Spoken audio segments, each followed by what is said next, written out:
The most convincing performance of not needing ever staged is the one the avoidant gives daily to an audience of one, themselves, who both writes the script and desperately needs to believe it.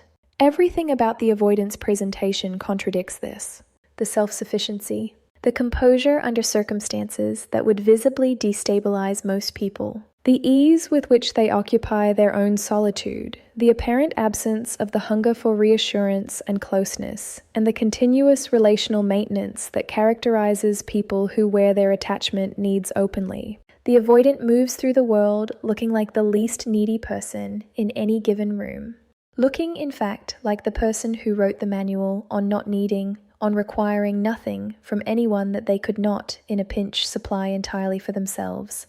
This presentation is so convincing, so comprehensively maintained, so entirely consistent across contexts, that most people who love an avoidant eventually turn the neediness inward. They begin to experience their own ordinary human need for closeness, consistency, and emotional reciprocity as excessive, as the problem, the unreasonable demand, the thing that is asking too much of a person who simply functions differently and should not be pathologized for it. The avoidance-performed self-sufficiency becomes the standard against which the partner measures their own needs, and the partner's needs, held against that standard, begin to feel like deficits, like weakness, like the reason the connection cannot quite reach the depth it is always almost reaching. This is exactly backwards. And understanding why it is backwards is one of the most important reorientations available to anyone who has loved an avoidant or is trying to understand them. The avoidant is not self-sufficient. They are need-suppressed. These are not the same thing. Self-sufficiency is the genuine capacity to meet one's own needs without requiring external input, a stable, sustainable condition that arises from a secure and settled relationship with the self. Need suppression is the psychological mechanism of driving needs underground so thoroughly that their presence becomes invisible, not to the outside world only, but to the avoidant themselves. The needs do not disappear through suppression. They become unrecognizable. They disguise themselves as preferences, as personality traits, as the chosen architecture of a life that simply values independence. But they are present, operating continuously beneath the surface of the performance, shaping behavior in ways that the avoidant, without the language to identify the source, cannot fully account for. What needs does the avoidant suppress? The same needs every human being carries. The need to be known, genuinely, specifically, in the full complexity of who they actually are, rather than the managed version they present. The need to be chosen, not once, not in a single declaration, but continuously, in the accumulating daily evidence of someone who keeps showing up. The need for consistency, for a presence that does not withdraw, that can be relied upon, that represents the specific safety of someone who stays. The need for physical and emotional closeness that goes beyond the surface level warmth the avoidant can allow themselves to accept without triggering the retreat. These are not exotic needs. They are the foundational needs of human attachment. The avoidant did not evolve beyond them. They learned in the specific and formative conditions of their early attachment environment that expressing them was not safe, that the expression of need produced responses, dismissal, inconsistency, the withdrawal of the very closeness the expression was reaching toward, that made the expressing more painful than the not expressing. So they stopped expressing, and then they stopped noticing, and eventually they arrived at adulthood, carrying needs they cannot feel, in a body and a psyche that those needs have never stopped inhabiting. The neediness of the avoidant does not look like conventional neediness. It does not look like the anxious attachment style's visible, expressed, often overwhelming need for reassurance and closeness and the continuous relational presence that anxious attachment craves. It looks like its opposite.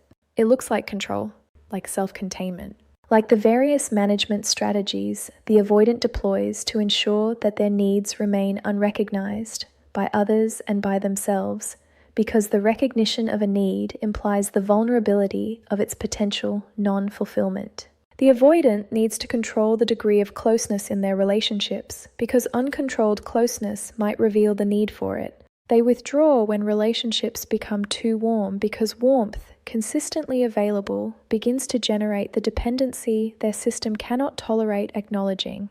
They create distance, not because they do not need connection, but because they need it so much that its presence in an uncontrolled form is terrifying. The withdrawal is not the absence of need. It is the management of a need so overwhelming that the only available strategy for preventing its full expression, and the vulnerability that full expression would create, is to keep the thing that would meet the need at a safe and manageable distance.